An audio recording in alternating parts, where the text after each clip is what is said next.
The story begins in Tokyo in April 2022. Kurose Kazuma lives a dull, hopeless life with no dreams or love, believing things will never change. Currently a 27-year-old freelancer, he works a miserable part-time job assisting a photographer. During a photo shoot, his boss harshly scolds him for holding a light reflector improperly. Nearby, a television broadcasts news about Haruka Mizuki, a famous actress preparing for her Hollywood debut and a move to America. Hearing rumors from co-workers about her supposed marriage to a fellow celebrity, Kazuma remains quiet. He actually knew the actress personally, as they were high school classmates, but he keeps this a secret to avoid being called a liar. He reflects on how hard she worked to achieve her dreams while he remains stuck in a dead-end life with no career or relationship. Adding to his despair, he remembers a recent stinging rejection where the photographer threw away his photos, declaring him completely untalented. Later, standing on a bridge, he snaps a picture of a promotional poster featuring Haruka. Disappointed by his own lack of photography skills, he fantasizes about a world where she had confessed her love to him in the past. He quickly brushes the thought aside, knowing they barely interacted back then.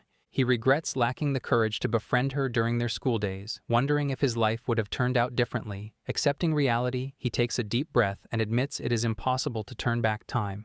Suddenly, a voice from behind shouts, insisting that returning to the past is indeed possible. Startled by the unexpected noise, Kazuma loses his balance and tumbles down a flight of stairs. As he falls, he catches a glimpse of someone watching him. Before everything goes black for a fraction of a second, he opens his eyes to find himself bathed in bright sunlight. Assuming he simply overslept, he stands up in a panic, worrying about getting to the photography studio. Reaching into his pocket, he is bewildered to pull out an old flip phone. The screen displays the year as 2012, which he quickly dismisses as a broken device. Suddenly, a barking dog runs up to him. Kazuma recognizes the animal as Shiro and is thoroughly confused, wondering why the dog is not back in Yamanashi. While petting Shiro, he looks up and is shocked to recognize his old family home. Catching his reflection in a nearby window, he completely freaks out. He is wearing his high school uniform, his face is youthful, and the dark circles under his eyes have vanished. Looking around his hometown, he seriously questions if he is trapped in a dream. Just then, a voice from behind reminds him about their committee duties for the day. He turns around and is stunned to see Haruka. He blurts out her full name in disbelief, prompting her to question his strange behavior. Still struggling to grasp reality, he wonders if they are secretly filming a photo shoot. She urges him to get moving toward the library committee office. Hearing this triggers a memory, and he recalls being a part of that exact committee back in high school. She complains about having to finish the work they brought home the previous day. Looking at her, Kazuma realizes he is reliving a specific moment from 10 years ago. He remembers that in the original timeline, he awkwardly apologized and ran away from her. When she playfully asks if he thinks her help is useless, he finally accepts that this is not a dream. Seeing a golden second chance to build a relationship with her, he eagerly accepts her company. They head to school together, receiving a greeting from a teacher at the entrance. While navigating the confusing school corridors, someone suddenly grabs Kazuma by the shoulder from behind, jolting him out of his thoughts. Kazuma turns around to find a classmate teasing him for spacing out. He quickly recognizes the boy as Nanami, his childhood friend. Seeing him confirms the shocking truth. He has genuinely traveled 10 years into the past. Nearby, some girls compliment Haruka on a recent magazine appearance. Watching her graciously accept the praise, Kazuma reflects on how famous she already is. Meanwhile, sneaking behind a wall, the same mysterious girl who caused his fall earlier performs a strange action. Suddenly, a small goldfish toy secretly appears inside Haruka's pocket. A group of persistent fans begs the young actress for an autograph. She politely declines, explaining that her agency strictly forbids it. Having dealt with similar pushy fans during his adult career, Kazuma decides to step in. The fans glare at him for interrupting, momentarily intimidating him. However, reminding himself that he is mentally a 27-year-old, he confidently excuses Haruka, claiming they have urgent committee duties to attend to. Surprised but grateful, she follows his lead, leaving the annoyed fans behind. They arrive at the library prep room, where Haruka sincerely thanks him for the rescue. Kazuma blushes, internally thrilled by her gratitude. She then asks him to grab a box of supplies so they can begin their tasks. As they sit on a bench and work, he cannot help but stare at her, still struggling to believe his reality. When she catches his gaze, he nervously looks away. Remembering how silently awkward their previous timeline was, he decides to break the ice. Noticing her messy stacks of stapled papers, he playfully points out her clumsiness. Haruka immediately becomes defensive, asking why he is being mean. He apologizes, admitting the words just slipped out, but teases her further about the terrible stapling job. Flustered and pouting, she stubbornly blames the stapler for the mistakes. Mizuki apologizes for her clumsiness. Kazuma quickly reassures her, leading them to agree on a new workflow where she organizes the papers and he staples them. She makes him promise to keep her mistakes a secret, which he happily agrees to. After a brief silence, she praises his office skills. Feeling confident, he playfully boasts about being better than her, which only annoys her again. Despite the bickering, Kazuma internally rejoices. In his original timeline, his crippling nervousness prevented them from ever speaking so naturally. Suddenly, the hidden goldfish toy in Mizuki's pocket emits a strange glow. A mysterious force forcefully shoves Kazuma forward, causing him to crash directly into her, knocking them both to the ground. Bizarrely, his body completely freezes, leaving him unable to stand up. Believing he is playing a crude joke, she angrily demands he get off. After a frantic struggle, he finally regains control of his limbs and scrambles to his feet. He bows repeatedly, apologizing profusely and offering to take full responsibility if she was hurt during the fall.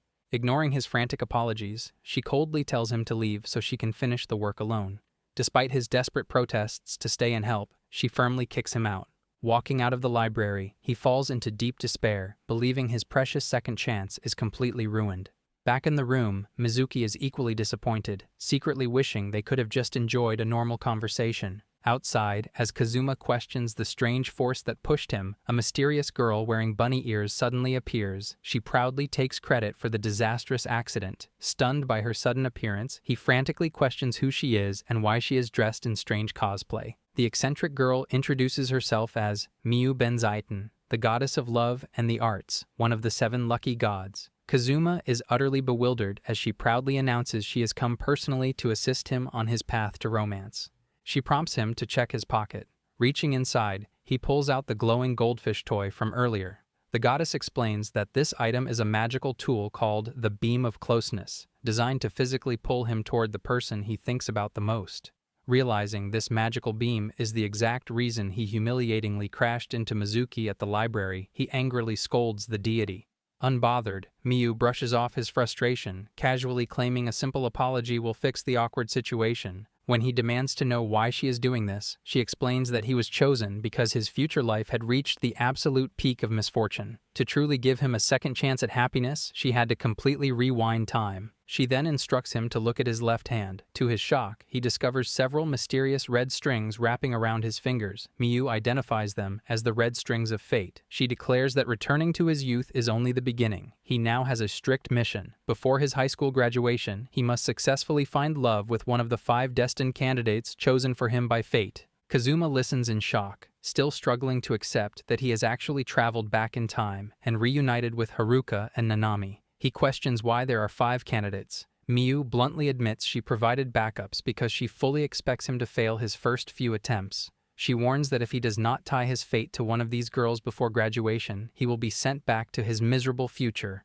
where Haruka marries someone else and remains forever out of his reach. Remembering the painful news broadcast from his past life, Kazuma realizes this is his only real opportunity to fix his regrets. He is determined to change his destiny. Meanwhile, Miu internally panics. If this simpleton fails to confess his love, she will fail her own divine mission and face severe banishment. She desperately needs him to succeed at any cost. Masking her anxiety, she insists he use her magical tools of love to guarantee his success. To her shock, he flatly refuses. He expresses gratitude for the second chance, but insists that relying on magic defeats the entire purpose of personal growth. He wants to succeed on his own merits. Miu mocks his pride, calling him a naive boy and arguing that there is no way he will accomplish anything without her intervention. Annoyed by her attitude, Kazuma snaps back that her useless items will only lead to more embarrassing accidents. He firmly states that he refuses to become a lucky pervert relying on magic tricks. Deeply insulted by a mere mortal rejecting her divine gifts, Miu throws a childish tantrum and angrily storms out through the window. Left completely alone, he quietly looks down at his hand, examining the 5 mysterious red strings tied to his fingers.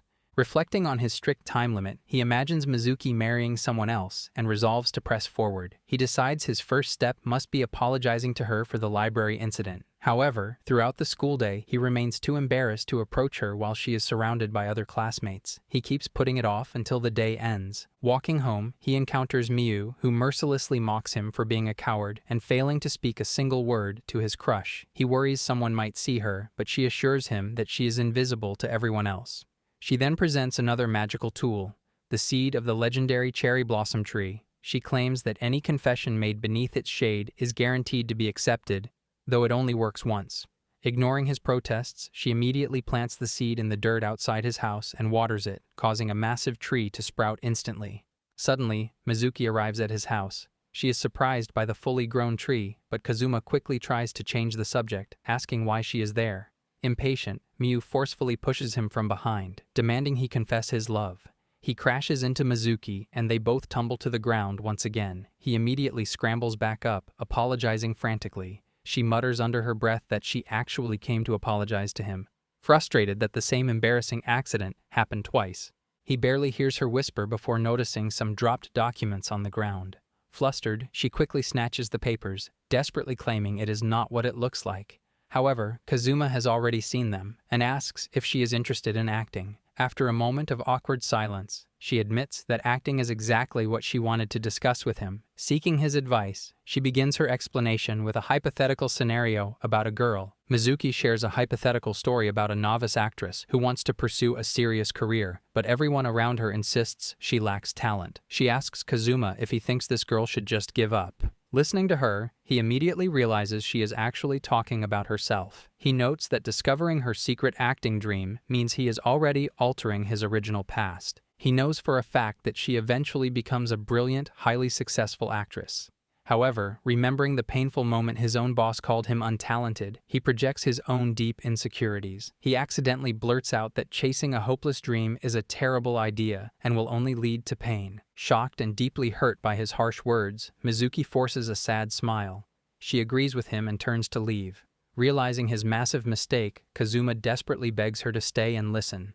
Watching this disastrous interaction, Miu grows furious at his failure to confess. Deciding to force the romance herself, she pulls out another magical tool and splashes a bottle of blessed water onto the ground. Instantly, the cherry blossom tree violently surges in size. Before Mizuki can comprehend what is happening, the rapidly mutating branches wrap tightly around her waist and hoist her high into the air. She screams in panic, completely immobilized by the thick vines. Horrified, Kazuma turns and demands to know what Miu did. The panicked deity admits it was a complete accident. Since it is her very first time using the tool, she has absolutely no idea how to reverse the magic. She urges him to stop yelling at her and figure out a way to rescue Mizuki himself. As the aggressive branches continue to entangle the terrified girl, Kazuma frantically racks his brain for a solution. As the tangled branches painfully squeeze Mizuki, Kazuma frantically demands that Miu use another magical tool to save her. Miu panics, desperately searching for her instruction manual because she has no idea what to do. Watching the tree grow taller, Kazuma worries that a fall will become fatal. He deeply regrets his earlier harsh words, wishing he had just supported her acting dreams and confessed his feelings when he had the chance. Eventually, Miu finds the manual and cheerfully announces that everything will be fine. She explains that the blessed water accelerated the tree's growth, but without proper soil nutrition, it will quickly wither and die, naturally releasing Mizuki. Horrified, Kazuma instantly realizes the fatal flaw in this logic. If the branches die, they will snap.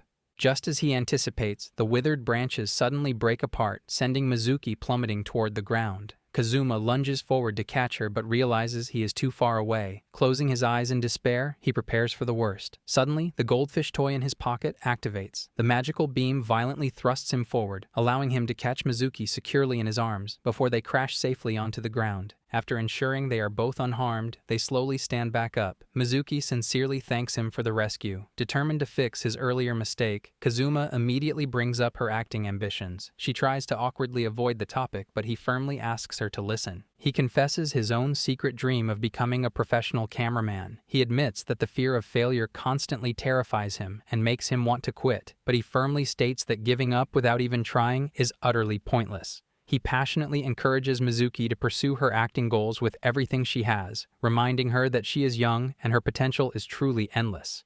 Mizuki giggles, teasing him for sounding like an old man when he is just as young as she is. She warmly assures him that she will never give up on her dreams, thanking him for his much-needed encouragement. Seeing his deeply flushed face, she playfully turns the tables. She challenges him to work hard toward his own goal of becoming a cameraman, pointing out that it would be completely hypocritical to encourage her and then quit himself. Realizing she is absolutely right, Kazuma embraces this second chance at life and promises to do his best. She smiles brightly, agreeing that they should both support each other's goals. Suddenly, a wave of awkwardness washes over them, and both of their faces turn bright red. Flustered, Mizuki abruptly turns around and runs toward her home, strictly forbidding him from following her. Left behind, he sighs, wondering why their heartfelt interaction had to end so awkwardly again. Once she is out of sight, Miu appears. She frantically apologizes, swearing that she only wanted to help and never meant to endanger the young actress. Smiling, he gently pats her head and thanks her for her effort. However, he firmly bans her from providing any more unnecessary help or using her dangerous magical tools. Deeply offended, the goddess fiercely defends her divine items, arguing that her magic ultimately brought the two teenagers closer together. He flatly reminds her that her tool caused the life-threatening situation in the first place. Enraged by his disrespect and lack of gratitude, she angrily gives him a comical beating. Meanwhile, from a distance, the same mysterious girl silently watches Kazuma.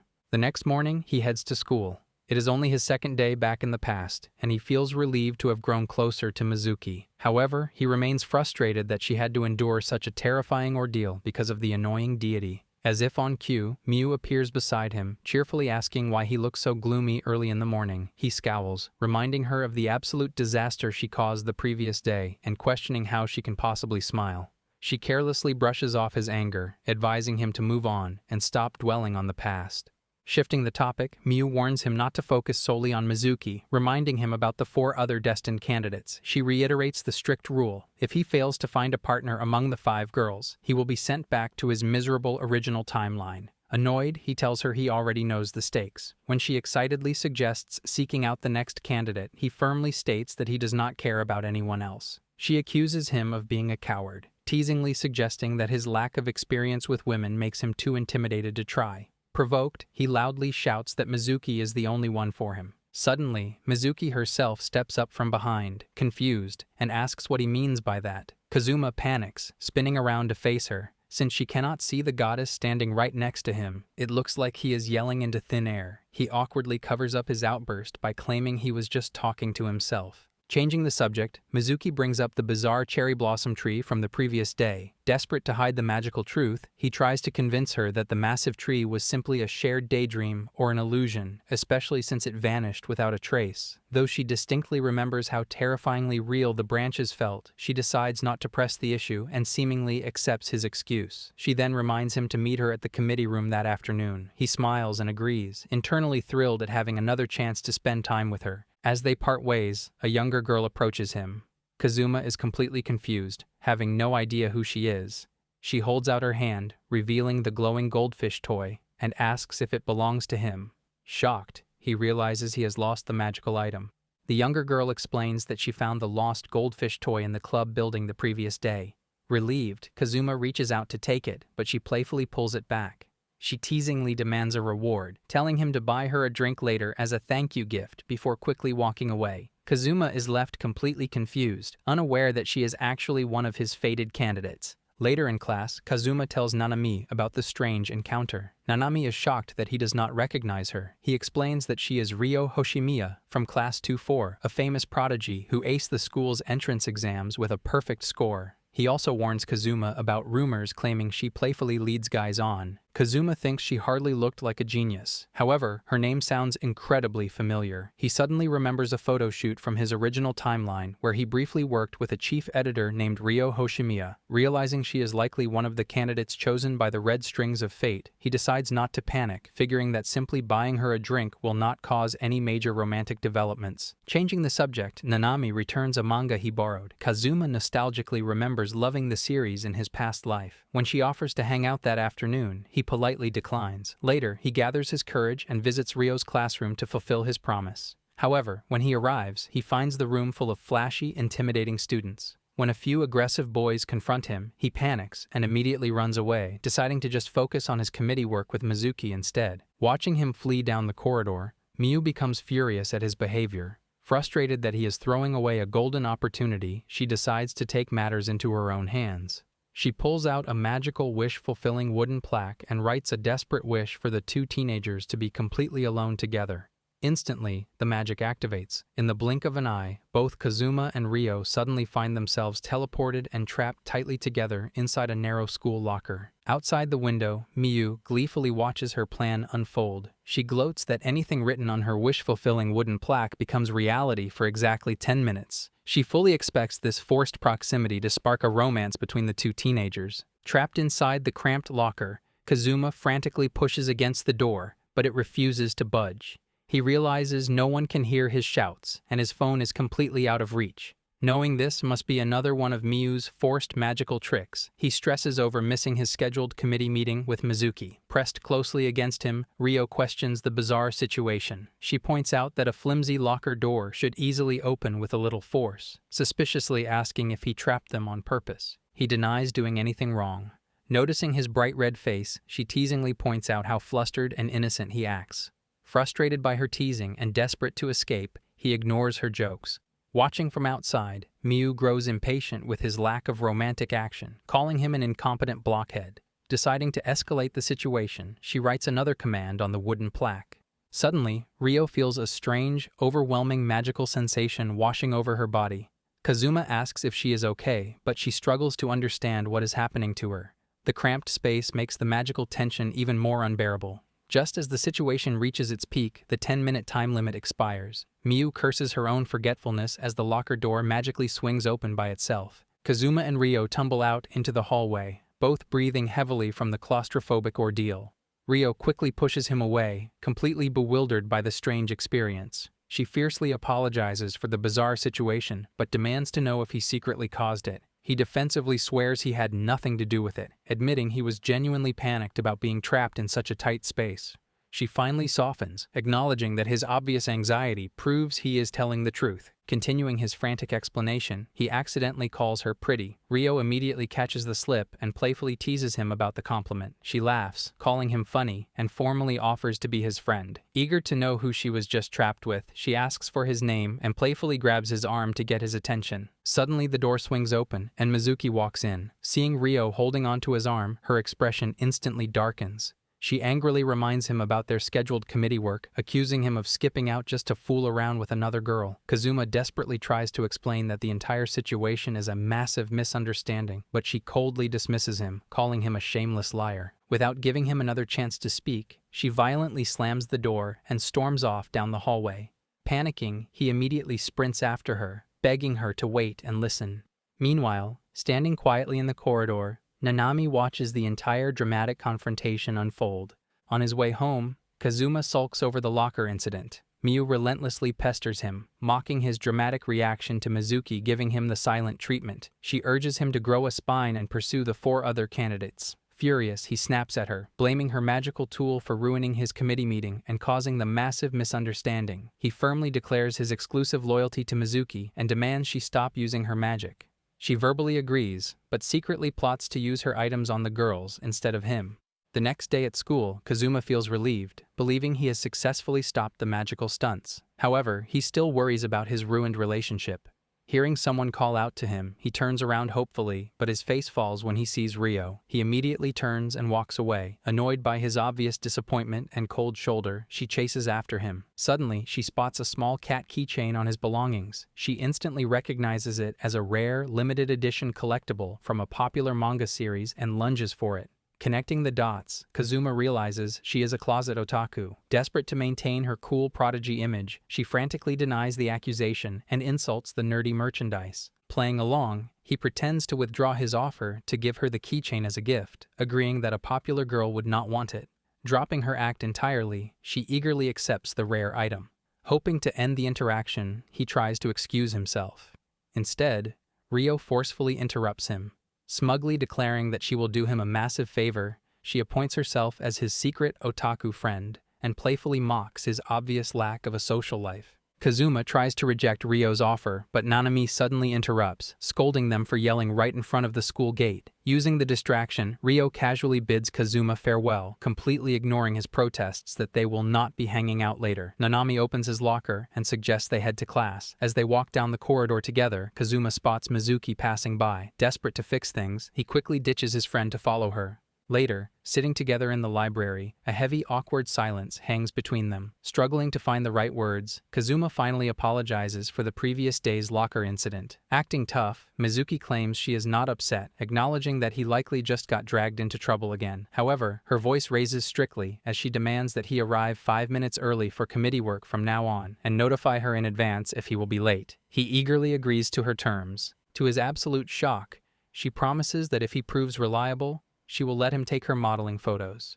She quickly clarifies that she needs the practice for an upcoming modeling gig, masking her embarrassment so he does not misunderstand her intentions. Overjoyed by this massive step forward, Kazuma passionately promises to take the best pictures possible. Blushing, she reminds him to keep his promise before they head off to homeroom. Later during the lunch break, Kazuma sits with Nanami, still completely lost in a happy daydream about the upcoming photo shoot. Nanami snaps him out of it, teasing him for being on cloud 9 and noting how unusually busy he has been lately. Realizing the time, Kazuma quickly excuses himself to attend to his committee duties. As he rushes off to find Mizuki, Nanami silently watches him, growing increasingly suspicious of his strange behavior. After finishing his committee duties, Kazuma heads home, absolutely thrilled that his dream of photographing Mizuki is finally coming true. He passionately vows to never give up on his ambitions or his love again. His joyful celebration is suddenly interrupted by the appearance of Miu. He immediately becomes defensive, demanding to know what dangerous magical tool she is planning to use next. She smugly assures him that she is not going to use any magic on him, which only makes him more suspicious of her true intentions. Suddenly, Nanami walks up and asks who Kazuma is talking to. Panicking, he awkwardly lies, claiming he is just muttering to himself about the recent committee meeting. Realizing that Nanami clearly does not believe the terrible excuse, Kazuma desperately tries to change the subject by suggesting they grab food at a nearby convenience store. Ignoring the offer, Nanami steps closer and seriously asks if Kazuma is hiding something from him. Before he can deflect again, Nanami grabs him by the jacket and boldly demands a hug. As he freezes in utter shock, the massive twist is revealed. Nanami is actually one of the 5 fated romance candidates chosen by Miu. Nervously laughing off the hug demand, he points out that they are both guys and that he needs to focus on finding a girlfriend. Nanami completely shocks him by revealing that she is actually a girl. Watching from the sidelines, Miu observes her magical tool taking effect. She knows that in the original timeline, Nanami harbored a dark, obsessive love for Kazuma, even secretly stalking him and taking hidden photos. Miu hopes her magic will guide this dangerous obsession into a healthy, mature romance. Suddenly, the situation takes a terrifying turn. Nanami pulls out a handkerchief and presses it firmly over Kazuma's mouth. He instantly loses consciousness. As a bewildered Miu watches, a car pulls up. An accomplice nods at Nanami, and they load the unconscious Kazuma inside. Staring lovingly at his sleeping face, Nanami whispers that they will be together forever before the car speeds away, leaving Miu completely panicked. Later, Kazuma wakes up groggy and deeply confused. Attempting to stand, he is horrified to discover heavy chains securely binding his hands and legs. Nanami steps into the room, now wearing a feminine dress. She expresses bitter jealousy over his recent interactions with Mizuki and Ryo, firmly stating that she is the only one who truly understands him. When he questions her true gender, she explains her family's strict tradition of raising young girls as boys for protection. However, she admits she actively chose to maintain the male disguise to stay by his side and aggressively drive other girls away. She passionately confesses her deep, obsessive love for him. This startling confession triggers a childhood memory for Kazuma. He remembers local kids brutally bullying a young Nanami, calling her sick and filthy, until he kindly stepped in and offered to play with her. Returning to the present, Nanami repeatedly declares her overwhelming love. Paralyzed by the revelation, he struggles to process the nightmare, having only ever viewed her as his male childhood friend. Meanwhile, watching the terrifying outcome of her meddling, Miu completely freaks out. She only wanted to make him aware of his friend's feelings, but she realizes her magical tool has inadvertently facilitated a serious crime. Watching the kidnapping, Miu imagines a frightening future where Nanami completely controls Kazuma. For a moment, she thinks about doing nothing, hoping the situation might still help complete her mission. But she soon remembers an important rule: Kazuma must confess his love willingly. or their red strings of fate can never truly connect. Realizing that forcing him into captivity would destroy her mission, Miu decides to take action and promises to rescue him. The story shifts to a childhood flashback. Kazuma remembers finding a young Nanami sobbing because the other children bullied her and called her dirty. He comforted her, and they made a pinky promise to always stay together. Back in the present, Nanami twists this innocent memory, insisting that they promised to marry at 18 and are already practically husband and wife. Kazuma frantically denies making a marriage promise, but when Nanami glares at him menacingly, he immediately agrees out of pure terror. Watching invisibly, Miu ponders how to rescue him. She considers using the beam of closeness, but realizes pulling him to her would be disastrous. She also rules out the wish-fulfilling plaque, knowing it cannot permanently fix Nanami's twisted personality. Deciding on a different approach, Miu snaps her fingers to magically orchestrate a distraction. Suddenly, an attendant interrupts Nanami, insisting that an urgent visitor has arrived. Frustrated, Nanami unchains Kazuma, tosses him a blanket to cover himself, and orders him to wait. Once left alone, Kazuma seizes the opportunity and peeks out the door to find a phone or an escape route. To his absolute shock, he spots Nanami, now back in her male disguise and going by the alias Shinobu, speaking directly with a physically manifested Miu. Recognizing her, Kazuma wonders what she is planning this time. Playing her part perfectly, Miu politely tells Shinobu that she has arrived to pick up her brother. Nanami asks if the visitor is looking for Kazuma. Playing the role of his younger sister perfectly, Miu confirms, explaining that he has not returned home yet. She masterfully manipulates the situation by claiming Kazuma constantly talks about Nanami at home, praising her as his only true friend. Nanami eagerly agrees, boasting that she understands him better than anyone else. Pushing the manipulation further, Miu warmly asks Nanami to always take care of her older brother. Taking the bait, Nanami boldly asks how she would feel if they got married. Miu pretends to be absolutely thrilled by the idea. Hearing her sister-in-law give her blessing, Nanami completely zones out, vividly hallucinating a picture-perfect married life and future family with Kazuma. Seizing the moment, Miu casually mentions that it is Kazuma's turn to walk the dog, Shiro, today. Nanami internally reasons that keeping him hostage right now would only make her new sister-in-law hate her. Deciding she can always lock him up again later, she lies and says they were just doing homework together. Returning to the makeshift cell, she happily unlocks the heavy leg chains. She playfully scolds Kazuma for ignoring his dog-walking chores and praises his wonderful younger sister. Kazuma is utterly bewildered by her sudden drastic mood swing. Nanami escorts him to the front door. Miu stays perfectly in character, whining at her older brother for making her wait.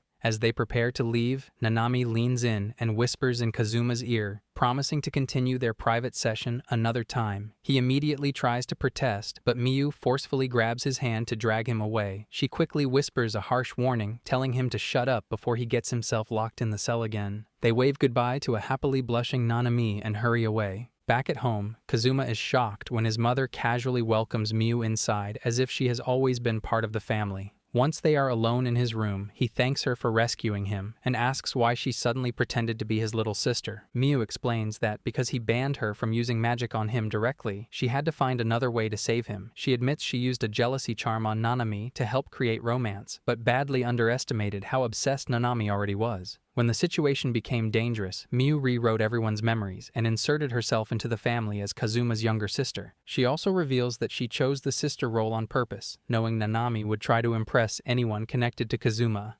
Frustrated after everything that happened, Kazuma asks why she is trying so hard to force him into a relationship. Miu suddenly breaks down in tears and reveals the truth. She has failed multiple divine missions before, and if she fails again, she will lose her status, be banished from heaven, and disappear forever. She apologizes for rushing things and accidentally causing the kidnapping. Seeing how genuinely terrified she is, Kazuma finally softens. He admits he was also partly responsible for ignoring her warnings. Wanting to help save her, he agrees to cooperate and at least meet the remaining girls connected to his fate. Elsewhere, a cheerful girl named Sophia happily waves goodbye to a group of boys, revealing herself as the fourth fated candidate. The next morning, Miu enthusiastically wakes Kazuma up, fully embracing her new role as his younger sister. Annoyed by the loud wake-up call, he gets dressed for school, highly doubting her ability to act perfectly normal around others. While walking to school, Nanami suddenly sneaks up behind him and whispers in his ear. Remembering the terrifying kidnapping from the day before, he completely panics and turns pale. He desperately hopes the ordeal was just a hallucination and blames his pale face on a lack of sleep. However, when she cheerfully suggests picking up exactly where they left off yesterday, he realizes the horror was entirely real. Terrified, he immediately sprints away, while she simply assumes he is acting shy. Seeking refuge, he hides in the school library, still trembling from the encounter. Mizuki notices his shaking and approaches him. Relieved to see her, his anxiety instantly melts away. Masking her genuine concern with her usual strict attitude, she asks why he is there. He explains he is looking for photography books to prepare for their promised photo shoot. To his shock, she proposes doing the shoot this upcoming weekend. When he admits he is just nervous and needs to mentally prepare for the big step, she quickly acts defensive, reminding him it is strictly for her own modeling practice. Suddenly, Sophia interrupts them, having eavesdropped on their conversation. She grabs his hand and eagerly demands to join the photo shoot. Before either of them can fully process the bizarre request, she instructs them to meet her in the art room during the lunch break and leaves. Later in the art room, Mizuki looks noticeably gloomy and jealous. She interrogates Kazuma about his relationship with the new girl. He swears he has absolutely no idea who she is. Surprised by his ignorance, Mizuki explains that Sophia is actually the student council president who transferred from abroad at the start of high school. Kazuma remembers that the student council president does indeed fit that description. Suddenly, Sophia enters the art room holding a camera and apologizes for making them wait. Mizuki immediately expresses suspicion toward her, but Sophia casually brushes off the tension and asks them to use her first name. She enthusiastically explains her grand ambition, passionately declaring her love for Japanese anime, games, and manga culture. She announces her ultimate dream to become the top cosplayer in the world. She reveals she has seen Kazuma's photography